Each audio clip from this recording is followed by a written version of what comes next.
Right now at noon, a man has been charged with homicide in a fatal shooting of a Carthage man. And we're watching a winter storm moving into the area tonight through most of the day tomorrow. I'll have the details.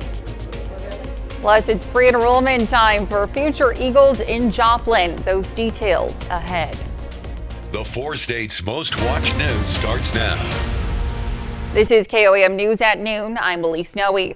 Well, heavy snow is on the horizon as an alert day is set in place for tomorrow. We're going to go straight to meteorologist Lindsay Gaffney, who is live at Roper Honda in Joplin at our Great American Flag Swap for more on the winter weather.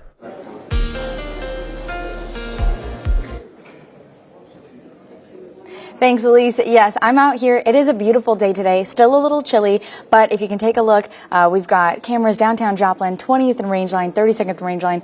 Mostly sunny skies through the first half of today. The clouds start to move in just a little bit later by mid-afternoon, and that's when we're really going to start to watch this winter storm. So far, we've already got a winter storm warning starting tonight at midnight, continuing until 6 a.m. on Wednesday for all of our counties. So we're all under winter storm warning, and then we're also in an extreme cold warning until noon on Thursday. That means we're going to see wind chill values well below zero starting tonight. So we're getting down, temperatures dropping down into the 20s. We're going to see wind chill in the teens, but continuing to fall as we head into tomorrow. Now, the afternoon tomorrow, our high temperature is set for in the morning at 22 degrees.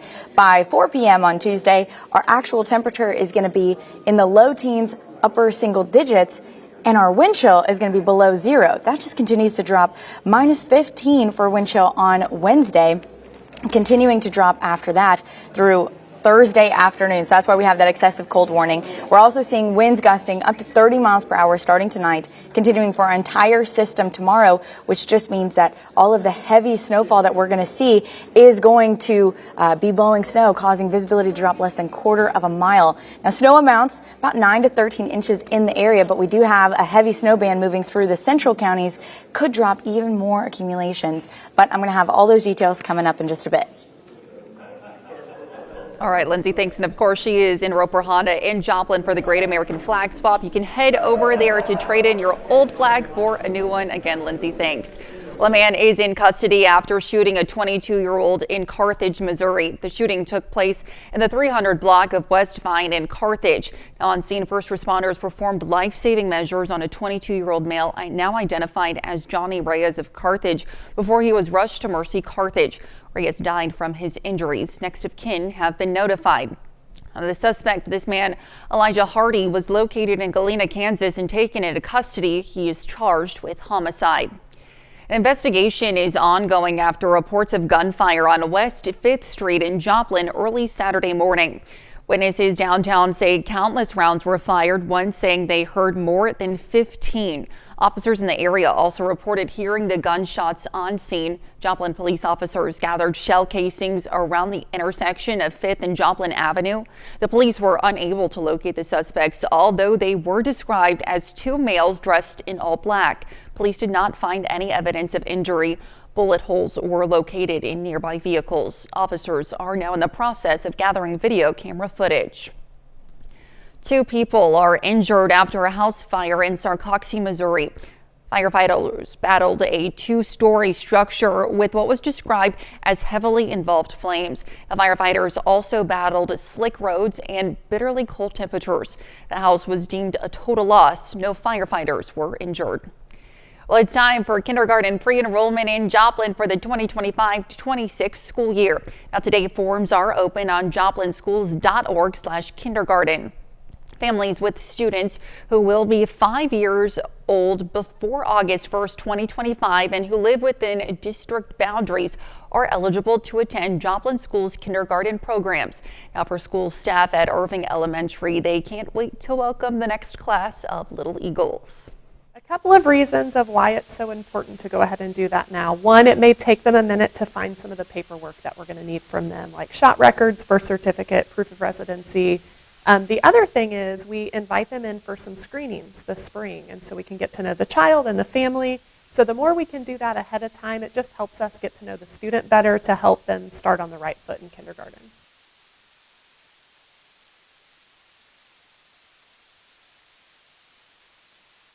Now, the Joplin School District says that during the pre-enrollment and screening process, eligibility for a transitional kindergarten will also be determined.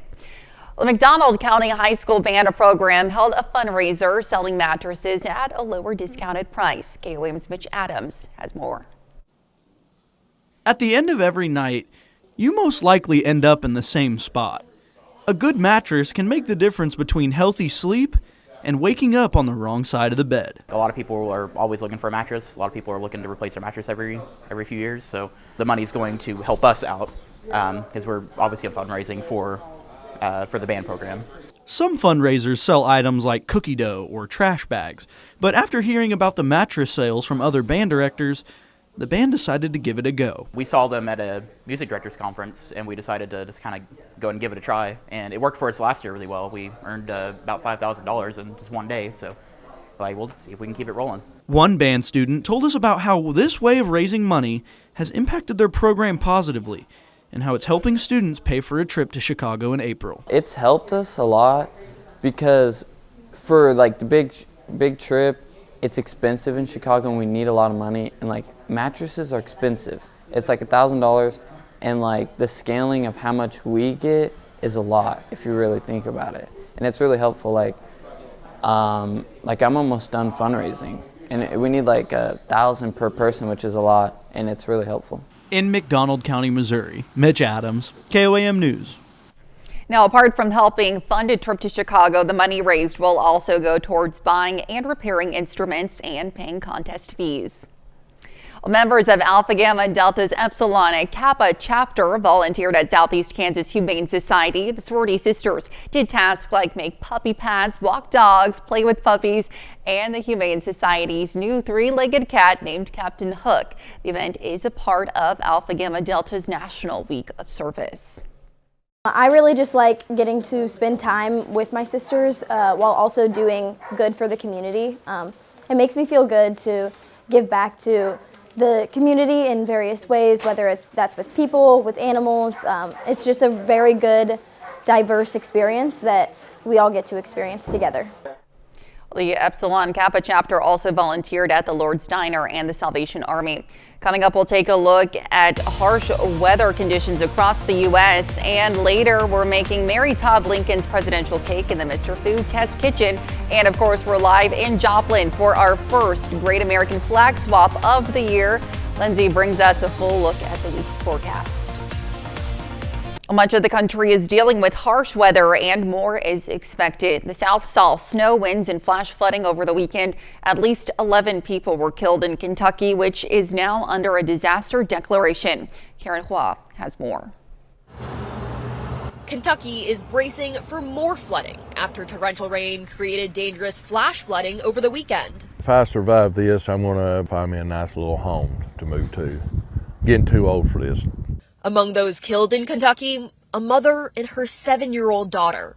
We are still in the search and rescue mode. We're working as hard as we can to save as many lives as we can. On top of the flooding, parts of the state got hit with snow, and more storms are expected this week. Here in Bowling Green, I'm standing in a flooded walkway, and several structures in this park are underwater, including that information sign right there that's half submerged. Typically in this area, we see about 4 inches of rain for the entire month of February, but it saw nearly double that, 8 inches in the past 2 days alone. Flooding was also a problem from West Virginia to Tennessee. In Hale County, Alabama, the National Weather Service confirmed a tornado touchdown, ripping homes apart. It's a blessing that we survived. Winter weather caused headaches in the Midwest as well. In Chicago, a woman was taken to the hospital after her car plunged into icy Lake Michigan. Snow also caused treacherous driving in the east, flipping this car in Massachusetts. But in Maine, they welcome the snow. This is great. This is what living in Maine is about. For winter lovers, fresh snow is something to celebrate. Karen Hua, CBS News, Bowling Green, Kentucky. Parts of Kentucky are expecting another weather system in the coming days. The governor said the main concerns are strong gusts of wind, which could help uproot trees and loose waterlogged soil. And still to come on KOAM News at noon, Mr. Food. This President's Day, we're sharing some of our past presidents' all-time favorite foods.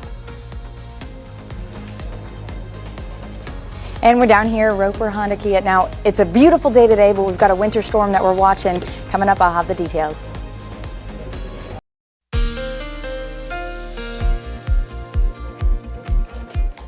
Well, we're out here, Roper Honda, and it is a nice day to get out just ahead of our big snowstorm. Temperatures today getting into the upper 30s, low 40s, mostly sunny. So if you can, get on down here, switch out your American flag because we're getting heavy snowfall tonight and to tomorrow. So we can go ahead and take a look outside. We've got the downtown Pittsburgh camera. Again, pretty sunny, pretty nice today. Clouds do start to roll in a little bit later, but for right now, temperature is 30 degrees.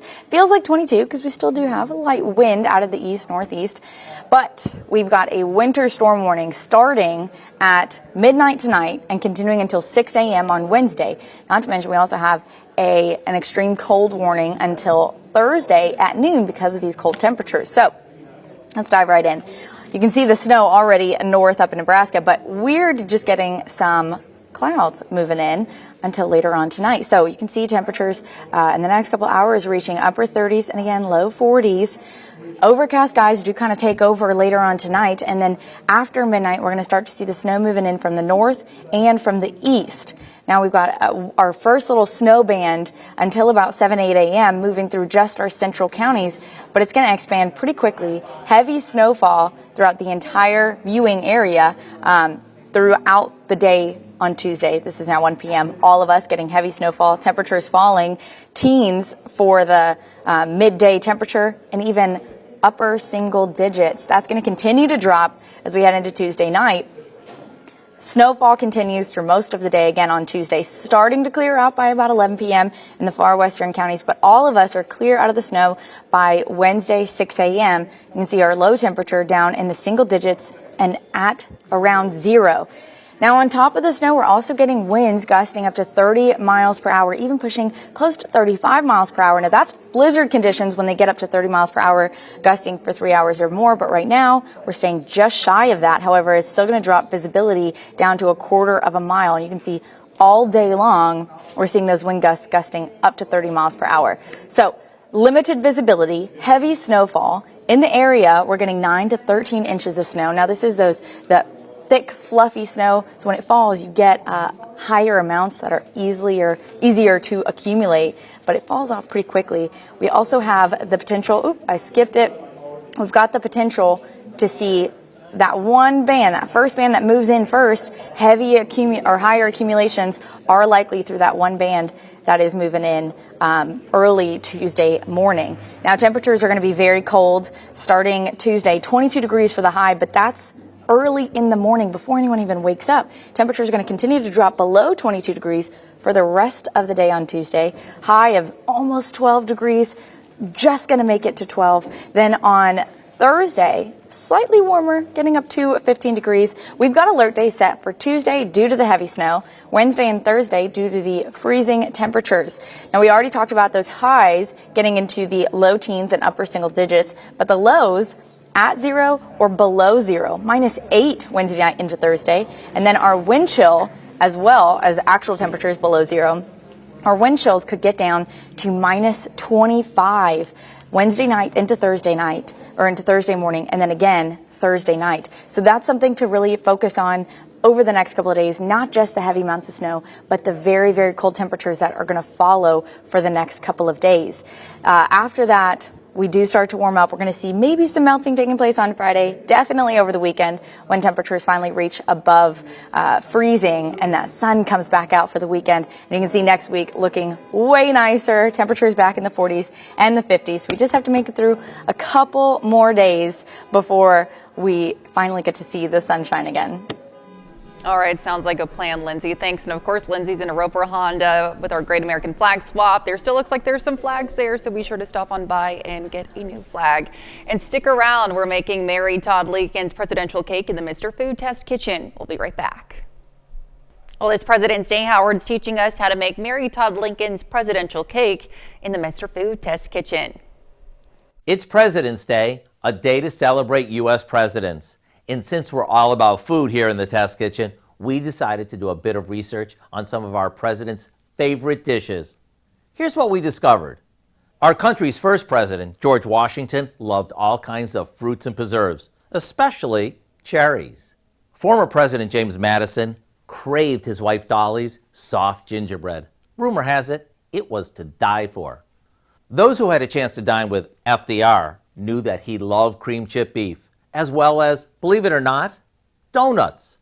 Ronald Reagan's all-time most requested snack was jelly beans, while Bill Clinton has always had a real passion for chicken enchiladas. So after all that searching around, the one recipe that really stood out was President Lincoln's favorite dessert created by his wife Mary Todd Lincoln. It's been called her seduction cake since she used it as a way to make Abe fall in love with her while they were courting. It's simply a from-scratch cake loaded with ground almonds and finished with a basic white icing. To get the recipe, just go to MrFood.com and search Mary Todd Lincoln's presidential cake, so you can have one of Abe's most desired desserts as soon as tonight. I'm Howard in the Mr. Food Test Kitchen, wishing you a President's Day filled with lots of, ooh, it's so good. You can find this recipe along with a lot more good food from the Mr. Food Test Kitchen online. Just go to our website. That's KOAMnewsnow.com. Now here's a look at the 4-state market prices. All right, we're out here at the Roper Honda. We've got our flag swap, and it's until 1:30 today. And today is the day to get out while you can, because we've got a lot of snow coming tomorrow, and temperatures today are going to be really nice. The sun's shining today. So if you can, make it on out here, because for the next couple of days, it's going to be freezing cold and a lot of snowfall. So we can dive right in. We've got alert day set for tomorrow due to the heavy snowfall. And then Wednesday and Thursday due to the freezing temperatures, wind chills well below zero down to -25, both Wednesday night and into Thursday as well. So that's something that we're going to be focusing on. We've got a winter storm warning as well for all of our areas. Could potentially get to a blizzard warning, but we're just shy of that criteria. But we're still going to see blowing snow on Tuesday all day long with the heavy snowfall. Now temperatures Tuesday 22 degrees, but that's in the morning. We're going to continue to drop down after that, cold until Friday. So got a lot to focus on weather-wise throughout tonight and into tomorrow. All right, certainly so, Lindsay. Thanks, and Deputy for us later on. Line at 5, this Heart Month, wearable technology like smartwatches has made it easier for patients to monitor their heart health. Why that should be shared with your doctor. Plus, as the winter weather makes its way to the area, 4-state businesses are preparing for the snow. We're going to hear from local shoppers, and students in Missouri Southern get the chance to dress to impress, prepare for their future careers. Hope you join us at 5. Absolutely, Dal. Thanks. Have a great rest of your day.